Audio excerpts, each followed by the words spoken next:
Hello, Assalamu alaikum. We are doing ATP नवंबर 1842 और वो जो पास पेपर आप अपनी पास पेपर की बुक्स में सॉल्व करो और कोई भी अनसॉल्व पास पेपर बुक होनी चाहिए जो जिसमें आप लिख सको। सबसे पहले इसका थ्रेशोल्ड नोट कर लो कि ए ग्रेड का थ्रेशोल्ड क्या था उस साल, और उस साल ओवरऑल ए स्टार का थ्रेशोल्ड क्या था। जो आपके पास पास पेपर बुक है, अगर आज नहीं है तो आप उसको अरेंज कर लें। पास पेपर बुक होनी चाहिए, और अगर वो नहीं है तो अभी आप इसको अपनी कॉपी में हेडिंग डाल दो। आप मुझे अपडेट कर दो चैट के ऊपर कि आपको आवाज आ रही है। कैन यू हियर मी?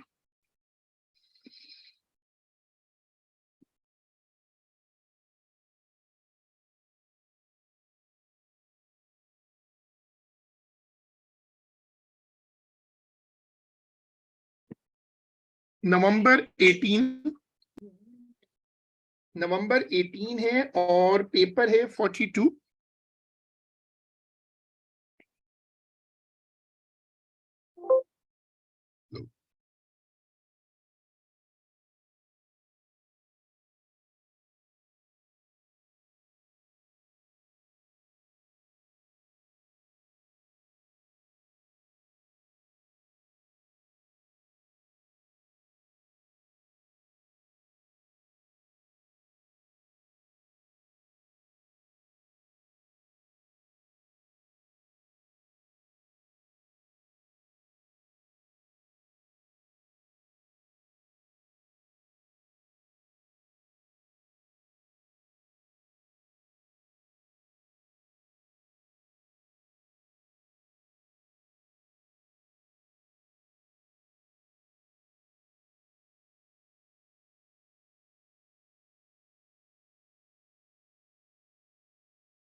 हाँ, आप जैन आवाज आ रही है आपको? जी सर। ठीक है जैन, ये वाला पेपर है नवंबर 1842 और पहले इसका थ्रेशोल्ड नोट कर लो।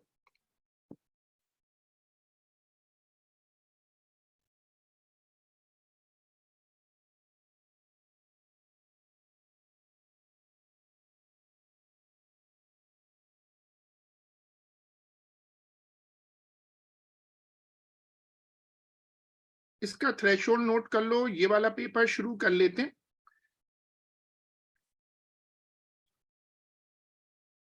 देखो पहला जो सवाल है एटीपी का, यहाँ जो पहला सवाल है, a student investigates how the current in a thermistor depends upon temperature. She sets up the circuit shown, she pours hot water into the beaker, she stirs the water, measures its temperature and reads the ammeter.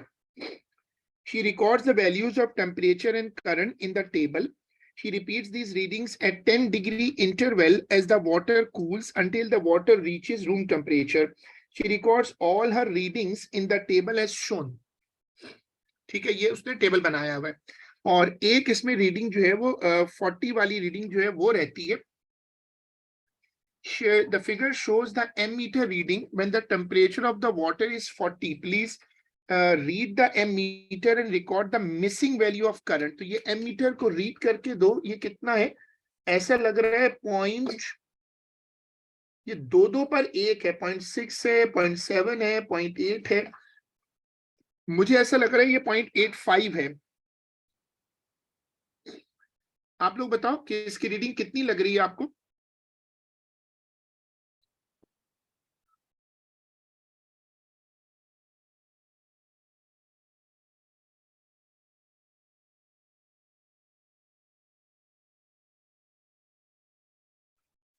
मेरे देखने में तो ये लग रहा है 0.85। जैन तुम्हें कितना लग रहा है रीडिंग ये?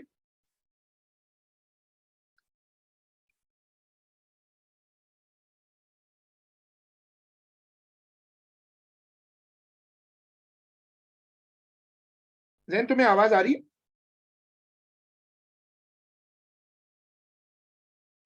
सर 0.085 है। तुम्हें आवाज आ रही है जैन? जी जी जी 0.85 है। वो मैं गया हुआ था, वो पेंसिल लेने गया था। अच्छा 0.85 राइट, गुड। अब वो कह रहे हैं state why the student stirs the water before taking a temperature reading. वो स्टर इसलिए करता है ताकि पानी में टेम्परेचर यूनिफॉर्मली डिस्ट्रीब्यूट हो जाए। तो आंसर लिखो फॉर यूनिफॉर्म डिस्ट्रीब्यूट, ये पार्ट 2 का आंसर है। For uniform distribution of water लिख दो, for uniform distribution of water. Pass paper की बुक पर ही लिखते जाओ, ये बेस्ट होता है।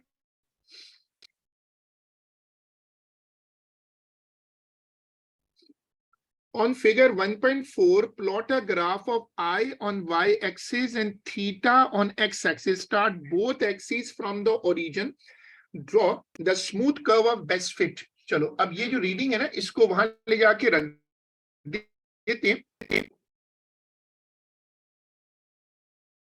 Smooth curve of best fit. अब smooth curve of best fit का मतलब ये है कि ये जो ग्राफ बनने जा रहा है, इसको ऐसा होगा कि ये कोई एक आध पॉइंट आगे पीछे भी हो सकता है। वाई एक्सिस पर ये एक्स एक्सिस पे कह रहे थीटा 20 से 80। तो मेरा ख्याल है कि स्केल कैसा बनाए, 1 cm पे या तो 10 कर लेते हैं।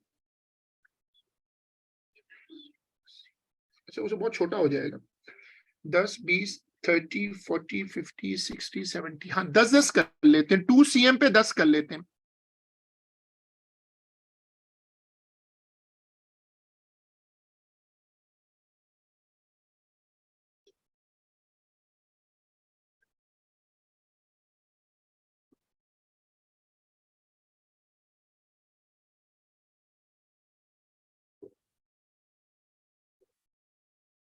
सही है, ये मैंने एक स्केल सेलेक्ट कर ली है। वाई एक्सिस पे अच्छा वाई एक्सिस पे नंबर गया है पॉइंट, कहां तक गया है?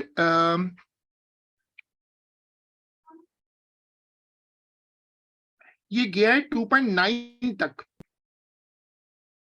तो 2.9 तो बड़ा नंबर नहीं है। तो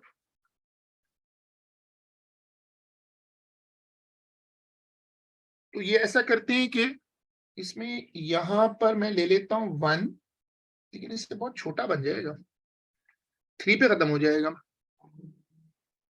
तो ऐसा सर करो, ये 1 की जगह 0.5 का कर दें, तो इससे हाँ सारी वैल्यू। सही कह रहे हो कि अदरवाइज ग्राफ बहुत छोटा बनेगा। 0.5, 1.0, 1.5 और 2.0, 2.5, ये सही रह रहा है।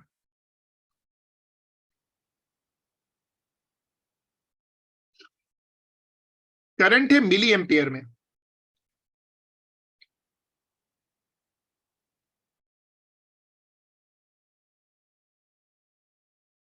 सही है। Now we can start the plotting. आप लोग भी प्लॉट करो ग्राफ, फिर मुझे शेयर कर देना। पहला है 80 पर 2.9, 80 पे 2.5, अच्छा 2.9 यहां आ जाएगा।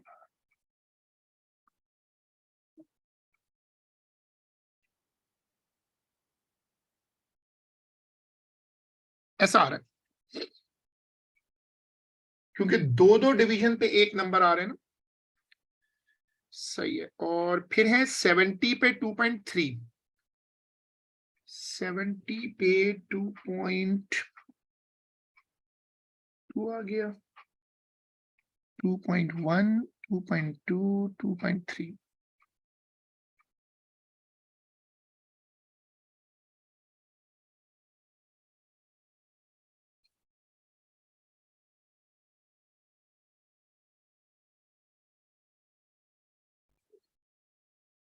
सिक्सटी पे 1.75, 60 पे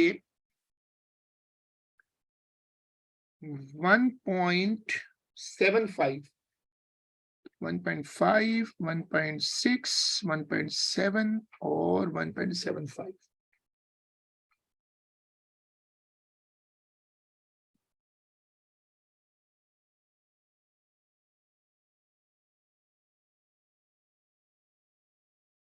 फिर 50 पे 1.2,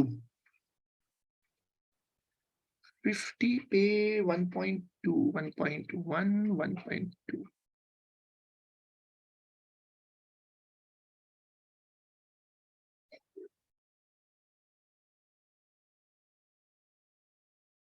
फोर्टी पे 0.85. गुड, तो मुझे शेयर कर दो पिक्चर. 50 पे 1.2 और 40 पे 0.85. 40 पे पॉइंट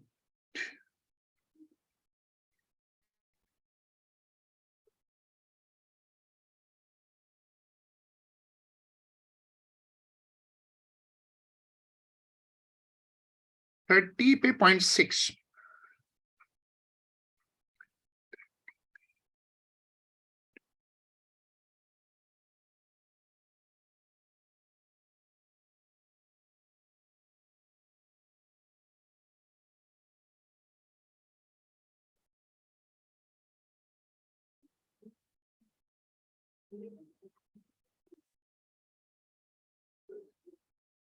ट्वेंटी पे 0.45.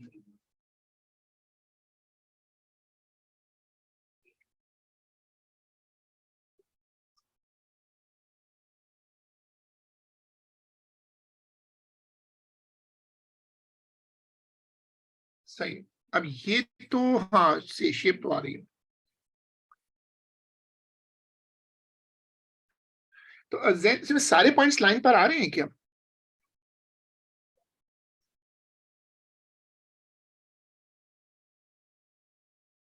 नहीं सर, 60 डिग्री का पॉइंट एक बाहर जा रहा है लाइन से करके. अच्छा.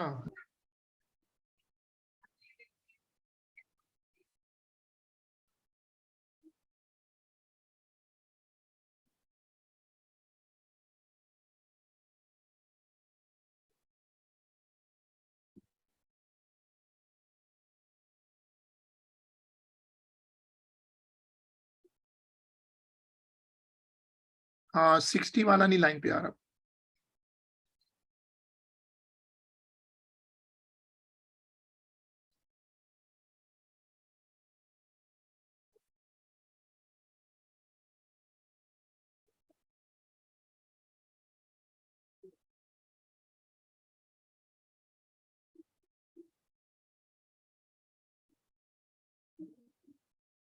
सही है, ये शेप बन गई. और फिर हम आगे चलते हैं. Let's move forward.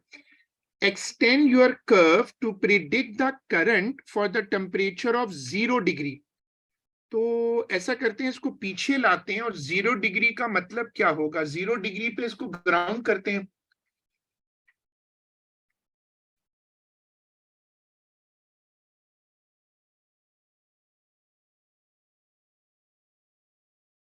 मुझे तो लग रहा है कि ये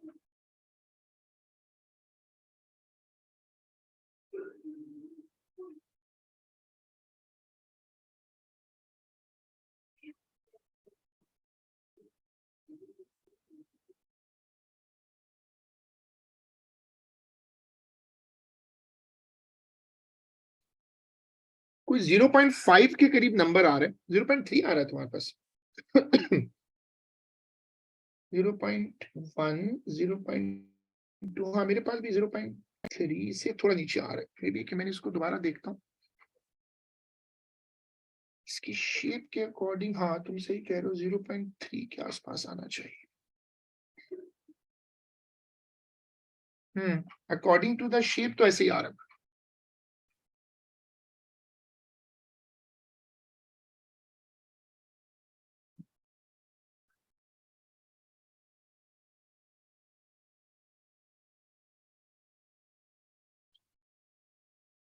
ये हो गया. Suggest how the student can modify her investigation to check the prediction made in C part 1.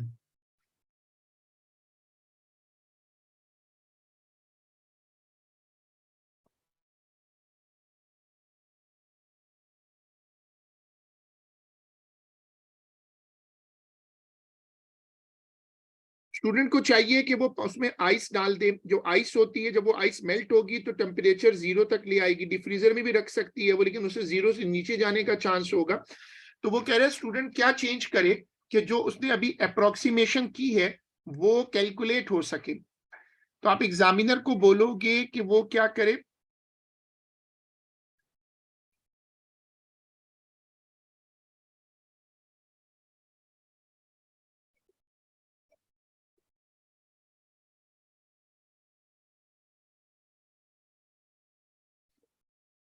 तो आंसर लिखो, सी पार्ट 2 का आंसर लिखो कि add some ice cubes in the beaker, add some ice cubes in the beaker, note the temperature,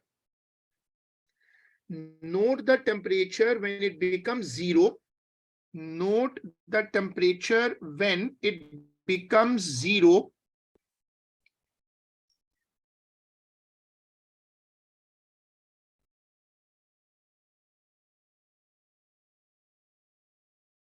note the temperature when it becomes 0. Now take the thermometer reading.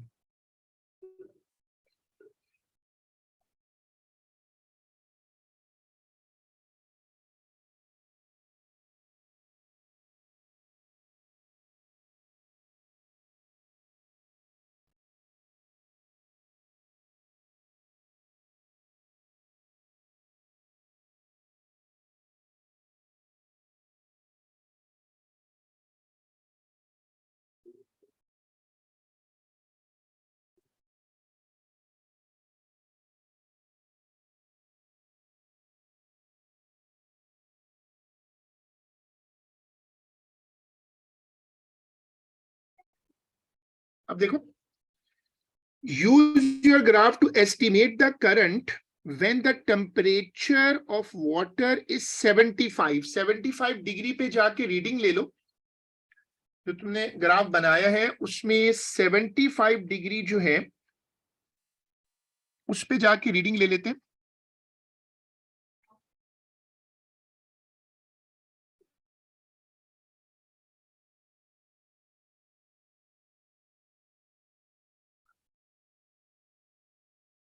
Seventy five degree जो है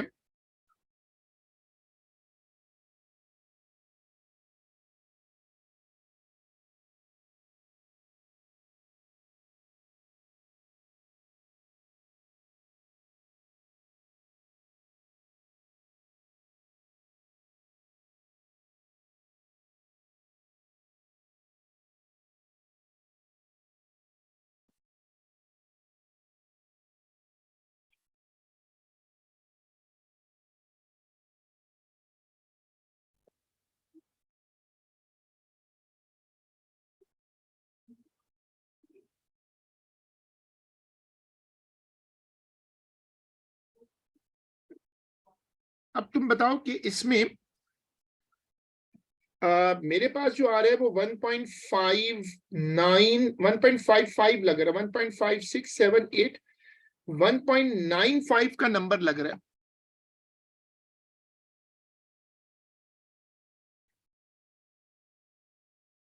2.6 आ रहा है, बहुत फर्क आ रहा है इसका अंदर, मेरे पास बिल्कुल डिफरेंट आ रहा है। 75 पे, अरे यार मैंने 65 पे रीड कर लिया। अच्छा अच्छा अच्छा अच्छा अच्छा, अब समझ में आया। मैंने गलती से लाइन 65 पे बना ली।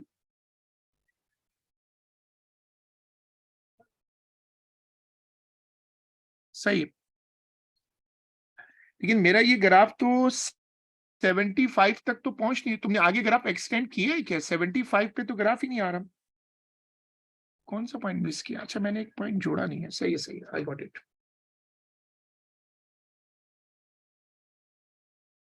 So let me join my graph first.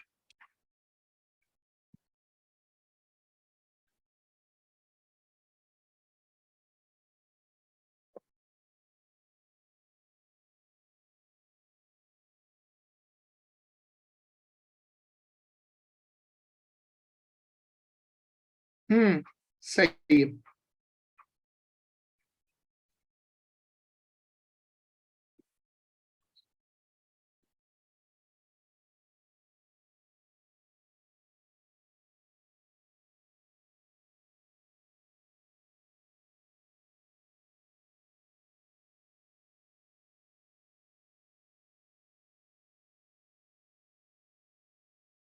मेरे पास वैसे 2 पॉइंट, हाँ मेरे पास भी अब 2.6 ही आ रहा है, सही है।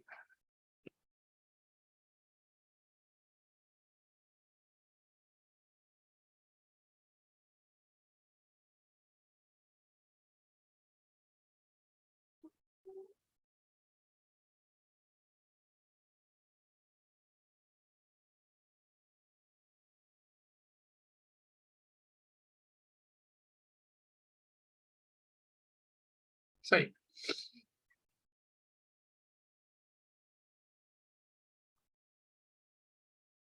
Suggest how, अच्छा sorry, the voltage V of the power supply is 5.0 to calculate resistance। ये वाली कैलकुलेशन कर लो, छोटी सी कैलकुलेशन, इसमें वैल्यू प्लग इन करो और इसमें पुट करके सॉल्व कर दो।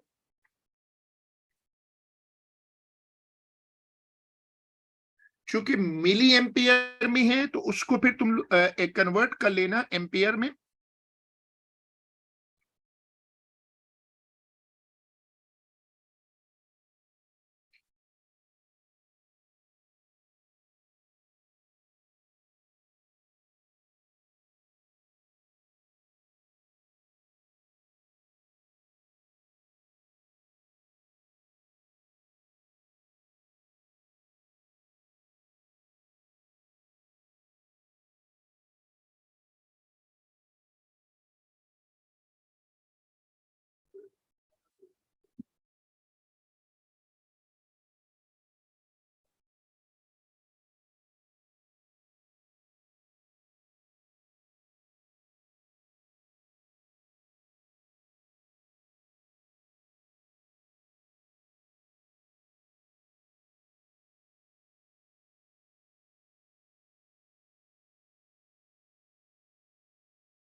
देन आप आगे क्वेश्चन पढ़ो, देखो पढ़ो कि describe the relation between current and temperature for the thermistor shown by your graph.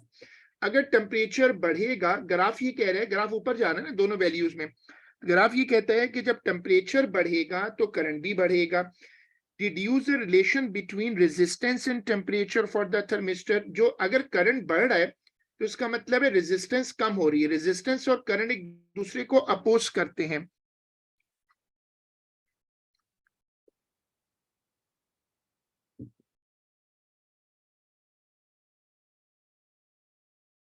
तो ये दोनों चीजें भी शेयर कर लो।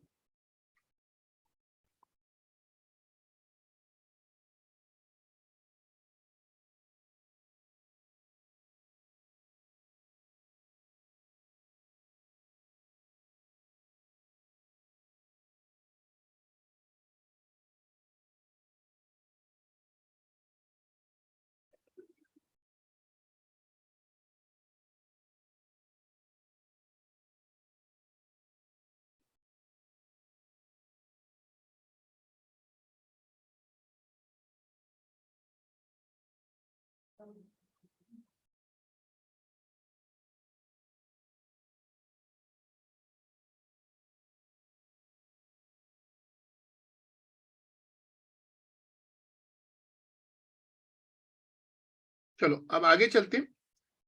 Question number 2, a student measures the focal length of a convex lens. He sets up the apparatus shown in the figure. He places the lens a distance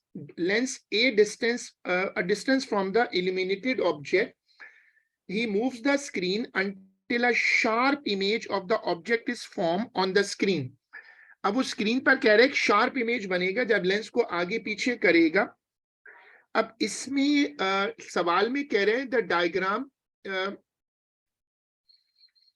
measure to the nearest millimeter the length x and length y. तो अपनी book पे ruler रख लो और book पे ruler रखकर इसको major करो.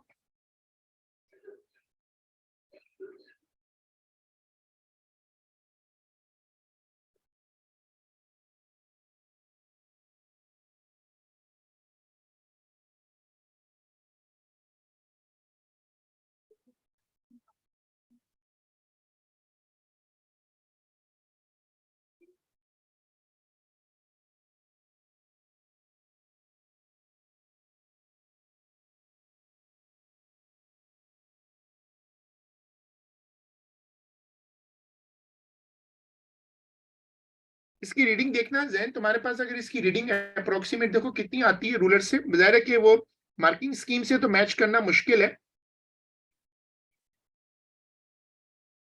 मेरे पास जो वैल्यू दी हुई है वो 2.6 और 7.8 है, जो उस वक्त कुछ स्टूडेंट्स बनाए होंगे. हाँ, पीछे से अलग तो आएगी ना, क्योंकि वो लोग जब प्रिंट करते हैं तो उनका प्रिंट साइज काफी डिफरेंट होता है पेज का ना.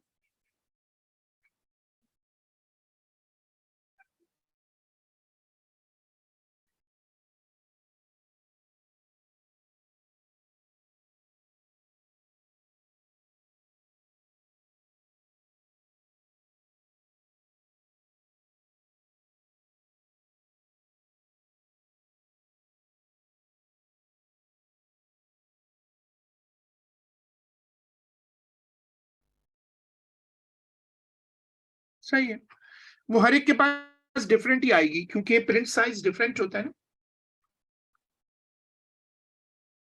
चलो अब आगे चलते हैं.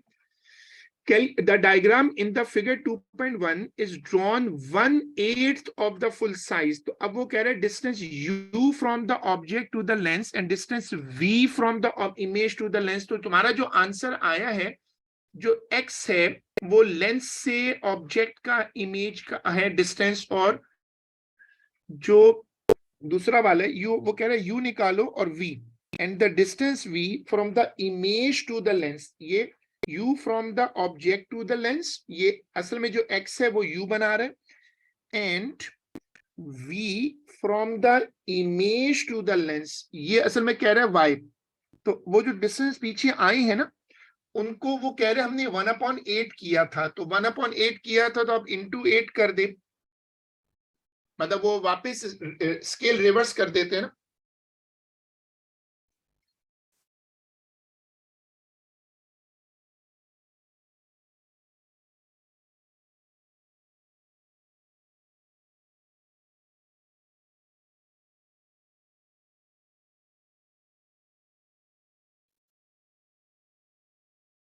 तुम्हारे पास जो आंसर आएगा जैन, तुम उसको देख लेना.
Calculate the focal length of the lens using the equation. अब इसमें वैल्यूज डाल दो, और वैल्यूज डाल के फिर मैं तो अपने आंसर को शेयर कर लेता हूं, और फिर आप अपने तौर पे देखो जो आपके पास आंसर हो. 15.6 से 16 की कोई रेंज है लिखी हुई, वो फिर जाहिर है जिसके पास जो आंसर होगा वो वही यूज करेगा.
गुड।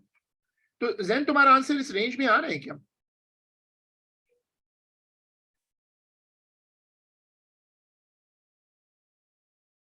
13.9 आ रहा है, अच्छा ठीक है। चलो may be this is the range थोड़ी बड़ी हो शायद। State one precaution that the student takes to obtain an accurate value for the focal length. ये जो लेंस का टॉपिक है अभी हमें वैसे इसको करना है, लेकिन इस तरह के एक फिक्स प्रिकॉशन याद कर लो कि centre of object, centre of lens और जो दोनों है ना वो प्रिंसिपल एक्सिस पर होने चाहिए। तो लिख दो कि centre of lens and centre of object should lie at principal axis. Centre of lens and center of object should lie on principal axis. ये असल में जैन लिख तो सकते हो, लेकिन ना ये पॉलिटिकल हो जाता है, ये तो हर जगह लिख सकते हो ना। सीआई कहते हैं कि एटीपी में वो प्रिकॉशन ज्यादा पसंद की जाती है जो उस सवाल से रिलेटेड हो। पैरेलक्स एरर, जीरो एरर, वो एक मजाक में कहते हैं बी केयरफुल। ये असल में ऐसी प्रिकॉशंस होती हैं, उनको उससे इंप्रेस होते हैं जिनके लिए तुम्हारे पास जो है ना सवाल का रिलेशन आ जाए, स्पेसिफिक टू द क्वेश्चन हो। पढ़ो। A student and her friend measures an approximate value for the speed of sound in air using echo. She stands a large distance from a reflecting wall. She claps her hand at a regular rate. She adjusts her rate of clapping until each clap coincides with the echo of the previous. Her friend then uses a stopwatch to measure the time t between claps. They measure the distance to the wall. ये sound वाला chapter है। पहले part में कह रहे हैं average निकालो, वो निकाल लो। और कह रहे 2 डेसिमल प्लेस पे आंसर क्यों दोगे तुम, ये पूछ रहे हैं। पहले आप एवरेज निकाल लो।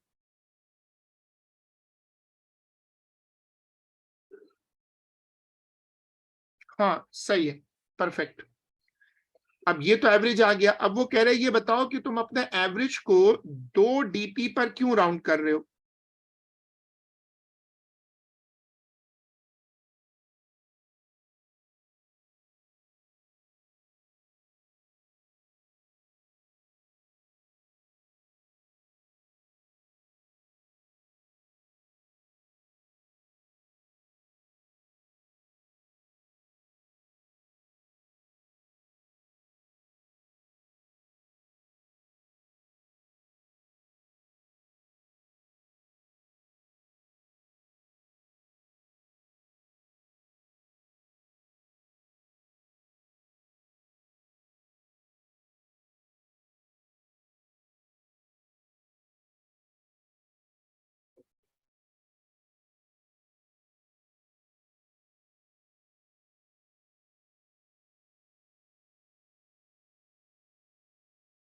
चलो अब इसका, हाँ तुम क्या कह रहे हो उसमें, हाँ फॉर अ मोर एक्यूरेट, हाँ ये भी ठीक है, लेकिन उसमें बताना पड़ेगा ना। फॉर अ मोर एक्यूरेट वही मसला है ना कि ये पॉलिटिकल हो जाएगा। तुम एग्जामिनर को कहोगे कि जो डेटा है उसमें भी तो 2 डीपी हैं। अगर डेटा में 2 डीपी हैं तो एवरेज भी 2 डीपी होना चाहिए, ताकि वो एवरेज डेटा को शो कर सके। तो लिख दो कि data values are also correct to 2 DP. Data values are also correct to 2 DP. इसको भी उसी से रिलेट कर दो।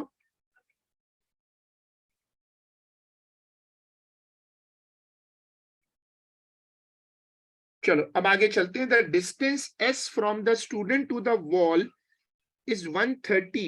A meter rule is not an appropriate device for measuring this। तो डिस्टेंस ज्यादा है ना, तो यहां पर तुम लिख सकते हो मेजरिंग टेप। एग्जामिनर को बोलो कि टेप मेजर लगा ले, लंबा डिस्टेंस, हाँ मेजरिंग टेप, गुड आंसर।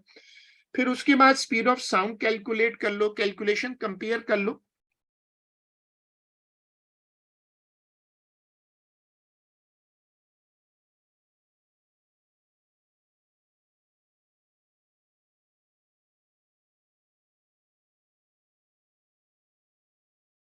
यार मेरे पास तो डिफरेंट आ रहा है, 284.56 आ रहा है।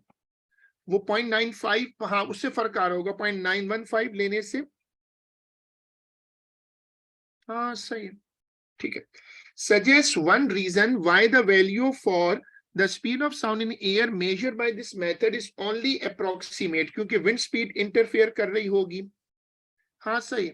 तो आप एग्जामिनर को बताओगे कि इसमें अप्रोक्सीमेशन इसलिए है कि विंड की इंटरफेरेंस मौजूद है, रिएक्शन टाइम प्रॉब्लम भी आएगी। तो लिख दो कि लिख दो कि this is due to errors like reaction time,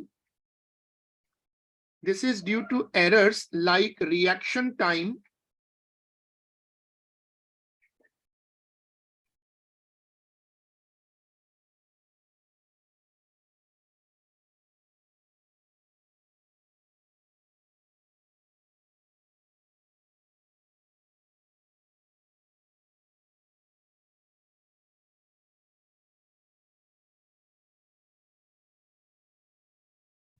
question number, अब हम आ जाते हैं। A student uses a plotting compass to plot the pattern of magnetic field between the north poles of two bar magnet. North poles of two bar magnet. The student places the magnets on a sheet of white paper as shown. दो magnet लगा दिए इसने। Describe how the student uses the plotting compass to plot the pattern of the magnetic field. You may add to figure 4.1 to explain. तो इसमें magnetic compass move करते हैं ना, एक पोल से दूसरे पोल तक मैग्नेटिक कंपास को लेके जाओ। देखो ऐसे तुम एग्जामिनर को बोलो कि वो कंपास मूव करता जाए और डॉट लगाता जाए, कंपास मूव करता जाए और उस पे डॉट लगाता जाए।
ठीक है, अब इसको आगे चला लो।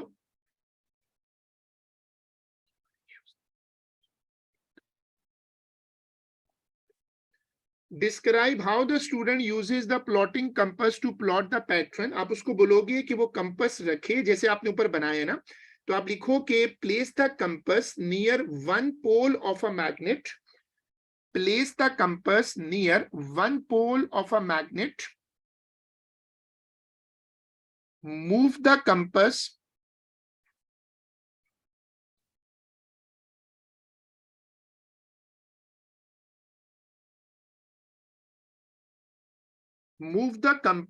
in the pattern shown. Move the compass in the pattern shown. Move the compass in the pattern shown. Dot the needle every time. Dot the needle every time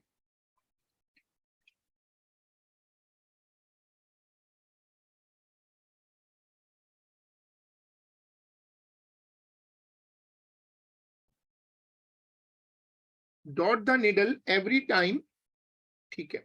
और उसमें आगे लिख दो कि एंड ज्वाइन द डॉट्स, ये जो description है नीचे बताइए मैंने, state what else the student can deduce about the magnetic field in this investigation. अब ये बताओ कि स्टूडेंट इसमें और क्या रिजल्ट निकाल सकता है। बिल्कुल लास्ट पार्ट है। हाँ, लाइक पोल्स रिपेल, गुड। तो लिख दो लाइक पोल्स रिपेल। अगर तुम इसको अपनी पास पेपर बुक पे लिख रहे हो तो लिख दो like poles repel each other.